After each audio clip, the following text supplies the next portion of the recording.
할렐루야. 오늘 하루도 주님의 크신 은혜가 성도님들과 성도님들의 가정이 충만히 임하길 소망합니다. 아멘. 오늘부터는 에스라서를 다루게 됩니다. 에스라서는 70년 전에 멸망했던 이 유다 백성이 하나님의 약속에 따라 70년이 지난 이후에, 포로의 시간을 보낸 이후에 유다 땅으로 돌아와서 성전을 건축하는 감동적인 이야기가 그려지는 성경입니다. 에스라서를 수주 동안 함께 살펴보게 될 텐데, 에스라서의 말씀을 통해서 우리의 삶에 무너진 성벽과 성전을 재건하시고 우리와 세우신 언약을 반드시 성취하실 하나님을 깊이 만나는 은혜가 있기를 간절히 축원합니다. 아멘. 바벨론의 포로 70년, 이 끝나지 않을 것 같았던 시간이 지나고 드디어 하나님이 문을 여시는 장면이 바로 1절부터 기록되고 있습니다. 여러분, 역사는 우연히 흐르는 것이 아닙니다. 역사의 주관자이신 하나님이 친히 하나씩 준비하신 대로 이루어져 가는 것입니다.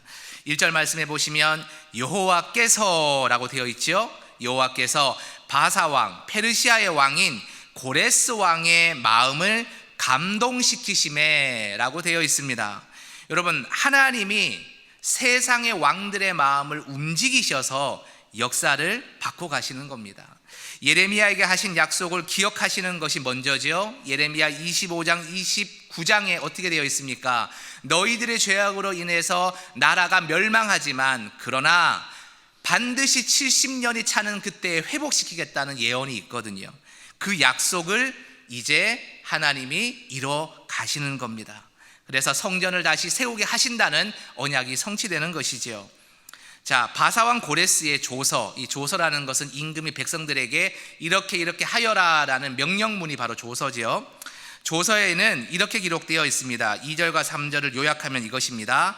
하늘의 신 여호와께서 나 고레스 왕에게 명령하셨다. 그것이 뭔고 하니 유다 백성을 고향 땅에 돌려보내서 예루살렘의 성전을 건축하게 하라 라는 것이다 라는 거예요.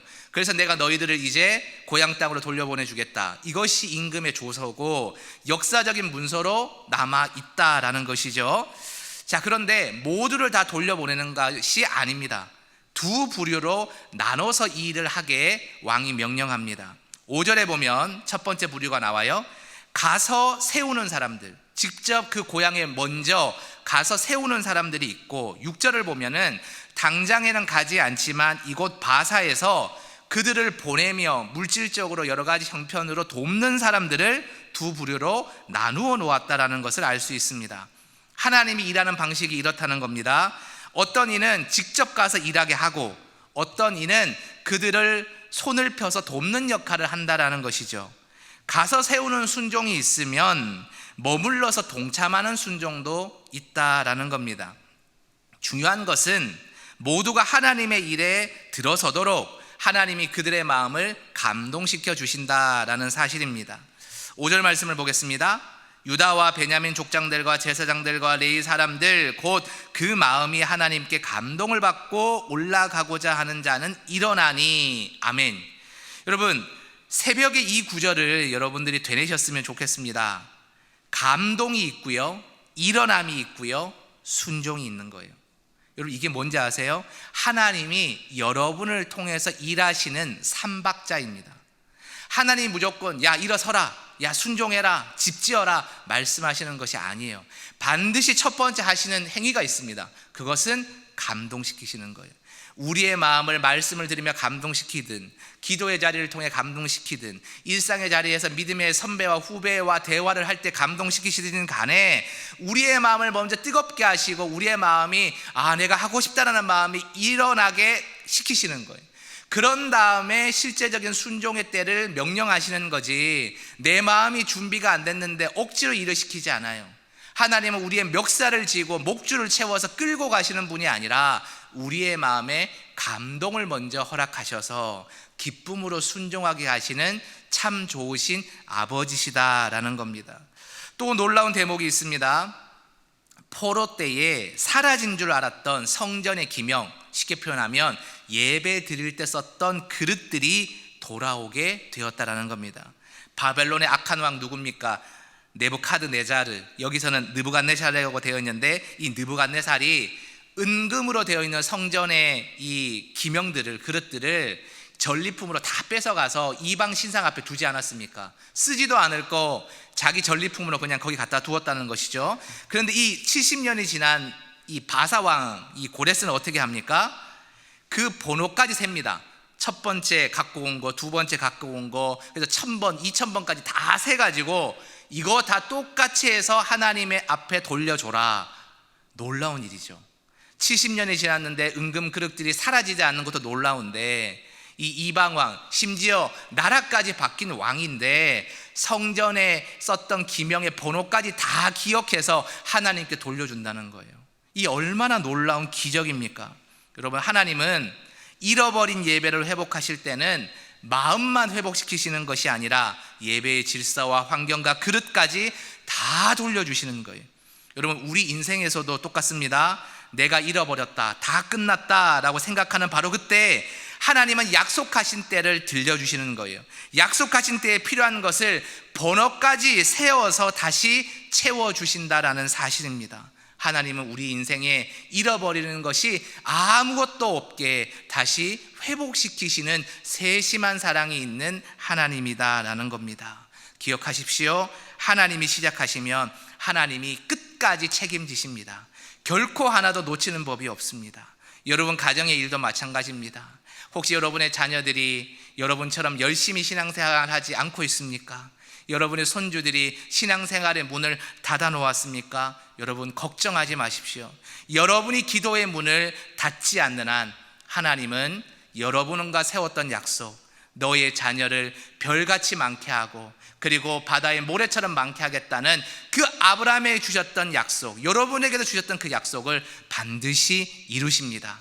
번호까지 다 매겨서 이루실 터이니 여러분 걱정하지 마시고 두려워하지 마시고 자녀를 위해서 기도하시기 바랍니다. 반드시 하나님께서 채워가시는 역사를 여러분이 목도하는 은혜가 있을 줄 확신합니다. 아멘. 자, 오늘의 말씀을 통해서 가장 중요한 교훈 한 가지를 되짚어 보고자 합니다. 가장 중요한 교훈 한 가지는 여러분 무엇이겠습니까? 하나님은 지금도 우리의 마음을 감동시키신다라는 사실입니다. 여러분, 이 감동이라는 것이 정말 중요합니다. 왜 그럴까요? 하나님은 기쁘게 일하는 사람을 원하세요. 하나님은 기꺼이 섬기는 사람을 원하세요.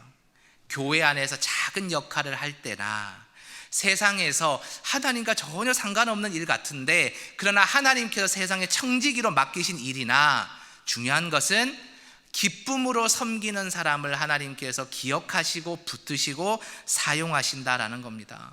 여러분, 오늘의 말씀을 가만히 보면요, 1절 말씀만 보면 오해할 수 있습니다. 어떤 오해가 있냐? 하나님이 페르시아의 왕, 이방의 왕, 저 고레스의 마음을 움직이셔서 이런 일을 하셨다라고 보이잖아요. 그런데 그것이 아닙니다. 1절부터 11절을 찬찬히 나중에 한번 읽어보십시오. 어떤 내용이 있냐? 고레스의 마음을 움직임과 동시에 누구의 마음을 움직였느냐? 이스라엘의 지도자인 족장들, 제사장들, 레위인들, 심지어 평신도, 평민들의 마음까지도 움직인 거예요. 여러분, 하나님의 일은요, 모든 사람이 다 하는 겁니다. 세상의 사람뿐만이 아니라 우리 믿음의 사람들까지 하나님의 마음에 감동되어서 그 하나님의 마음에 따라 움직이는 거예요. 오늘 저와 여러분의 가정과 교회도 무엇이 필요할까요? 감동의 바람이 필요합니다. 감동의 바람이 불지 않아요. 달리 표현하면 성령의 바람이 우리 교회에 불지 않아요. 그럼 어떤 문제가 생길까요? 작은 일 할 때마다 부딪힙니다. 삐걱댑니다. 불평과 불만이 쏟아집니다. 이랬으면 좋았을 것, 저랬으면 좋았을 것, 너 때문이다, 나 때문이라는 얘기는 하지 않아요. 성령의 바람이 없으면 무조건 너 때문이다 라는 얘기가 나옵니다. 그럼 여러분, 하나님의 전이 어떻게 될까요? 시끌시끌해집니다. 뭘 해도 은혜가 안 되죠. 그러나 성령의 바람이 불어요. 감동의 바람이 불어요. 그럼 어떻게 됩니까?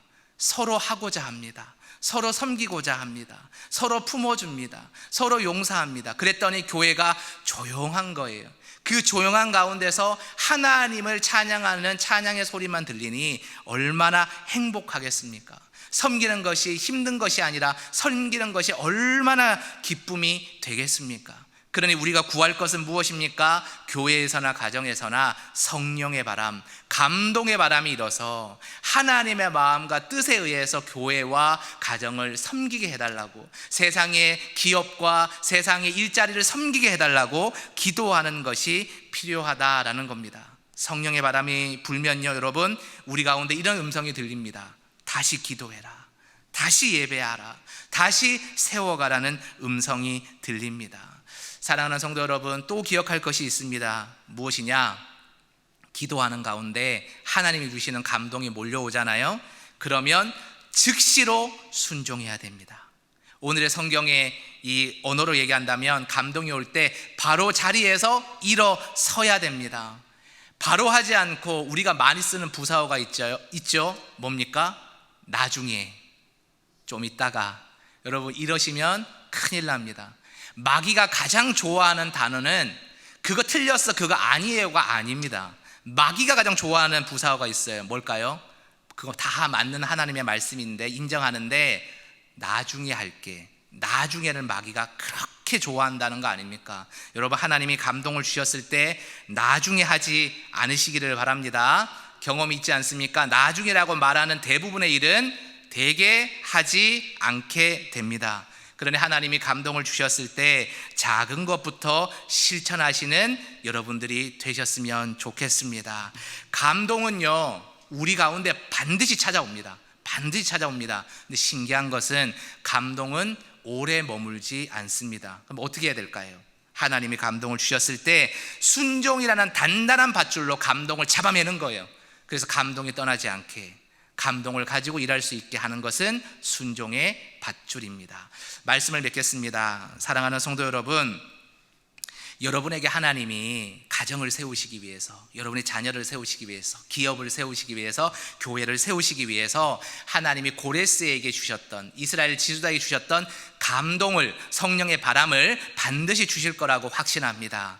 그런데 그 감동이 왔을 때 여러분, 나중에 미루지 마시고 순종의 밧줄로 꼭 잡아매셔서 지금 영세교회에 꼭 필요한 그 감동의 순종, 여러분의 가정에 꼭 필요한 그 순종, 여러분의 기업에 꼭 필요한 순종을 결단하시고 행하시기 바랍니다. 그때에 70년이 지났지만 하나님이 약속하신 바로 그날 그 시에 성전의 그릇까지도 챙겨주시는 하나님의 예비하심의 은혜가, 여호와 이레의 은혜가 여러분의 가정과 교회에 나타날 줄 믿으시기 바랍니다. 아멘. 수주 동안 에스라서의 말씀이 이어집니다. 동일하게 너희들을 회복시키겠다는 하나님의 말씀이 선포될 터인데, 여러분의 가정을 향해서, 자녀를 향해서, 교회와 기업을 향해서도 동일하게 이 말씀 붙들고 선포하며 나가시기 바랍니다. 하나님께서 여러분의 일터와 가정과 예배와 가정의 자리를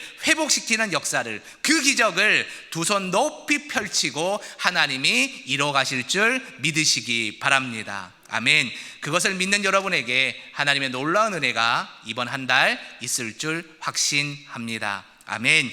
이 시간 합심하여 기도하며 나아가겠습니다. 기도하실 때 주님, 에스라 1장의 말씀처럼 우리의 마음을 감동시켜 주셔서 바로 일어나 순종하게 하시고 우리의 잃어버렸던, 무너졌던 예배의 초소가 회복되게 하여 주옵소서. 그래서 우리의 가정에, 우리의 자녀들, 우리의 손주들이 다시 예수 잘 믿는 은혜가 회복되게 하시고, 어려워진 우리의 일터와 기업이 회복되게 하시며, 우리의 교회가 그 어떤 잡음도 없이 온전히 하나님의 뜻이 세워져서 성령의 신바람이 불어나는 교회로 회복되게 하여 주시옵소서. 이 시간 주여 한번 외쳐 부르고 통성으로 기도하며 나아갑니다. 주여, 하나님 아버지, 오늘 에스라의 1장의 말씀을 우리가 본받았습니다. 하나님, 우리의 마음에 성령의 감동의 바람을 불러일으켜 주시옵소서. 우리의 마음을 감동시켜 주셔서 바로 일어나 순종하게 하여 주시고, 우리의 잃어버렸던 예배의 초소가 회복되게 하여 주옵소서. 특별히 구할 것은 우리의 가정이 회복되게 하여 주셔서 우리의 자녀들과 자녀손들이 다시 한번 예수를 잘 믿게 하여 주시고, 예배의 초소가 그들 가운데 세워지게 하여 주시며, 하나님의 놀라운 신묘막측한 은혜가 우리 가정을 새롭게 세워 주옵소서. 어려워진 우리 자영업과 경제와 기업과 세상의 모든 일들 가운데 하나님 형통함의 손이 펼쳐지게 하여 주셔서 세상의 장막이 회복되게 하여 주시고, 하나님의 놀라운 영광과 하나님의 형통함의 은혜의 손길을 경험하는 오늘 하루가 되게 하여 주옵소서. 또한 우리 영세교회가 든든히 세워지기 원합니다. 온전히 하나님의 뜻이 펼쳐지길 원합니다. 기뻐하신 하나님의 뜻 위에 건축하게 하시고, 사역하게 하여 주시고, 사랑하게 하시고, 예배하게 하여 주셔서 그 모든 것이 온전한 하나님의 영광으로 열매 맺을 수 있도록, 영세교회가 처음 설림 목사님을 통해서 주셨던 비전이 흐려지지 않고 온전히 세워질 수 있도록 하나님께서 우리의 모든 마음을 감동시켜 주셔서 아름다운 교회로, 아름다운 초소로 세워 주시옵소서. 자비의 하나님 아버지, 고레스의 마음을 움직이신 주님께서 오늘 우리의 마음도 감동케 하여 주셔서 즉시 하나님의 뜻에 순종케 하여 주옵소서. 가야 할 자리에 담대하게 가게 하여 주시고, 머물러 도울 자리는 기쁨으로 돕게 하시며, 무너진 예배의 그릇대를 다시 번호대로 채워 주시옵소서. 약속하신 일을 시작하셨으니 끝까지 이루실 주님을 믿습니다. 오늘도 주님만 의지하고 뜻에 순종할 수 있는 믿음을 허락하여 주옵소서. 무엇보다도 우리의 가정을 회복시켜 주셔서 우리의 자녀와 자녀손들이 예배의 문이 열려지게 하여 주시고, 우리 부모님과 조부모님과 함께 영세교회에서 예배생활 열심히 하며 함께 구원의 백성으로 함께 하나님의 은혜를 나눌 수 있도록 주님께서 회복시켜 주옵시며, 우리의 가정과 기업과 일터가 회복되게 하셔서 우리가 이 가정과 일터의 문제로 근심 겪거나 어려움 겪어서 하나님을 섬기는 일에 어렵거나 부족함이 생기지 않도록 주님께서 신원하여 주옵소서. 무엇보다도 영세교회를 위해서 기도합니다. 우리 영세교회가 온전히 주님의 사랑 가운데 세워지게 하여 주셔서 사랑의 역사를 오늘 또 이어갈 수 있도록 우리의 마음이 감동되게 하여 주시옵소서. 하루의 첫 시간을 간절한 기도 제목으로 하나님 앞에 나온 성도들도 여기에 많이 있습니다. 하나님, 이들의 기도를 들어주셔서 결코 모른다 하지 마시고 하늘 앞에 상들 내게 하여 주시고, 하나님의 때에 하나님의 방식으로 응답되는 역사를 경험하게 하여 주시옵소서. 이 모든 간구를 거룩하신 예수님의 이름으로 기도드리옵나이다. 아멘.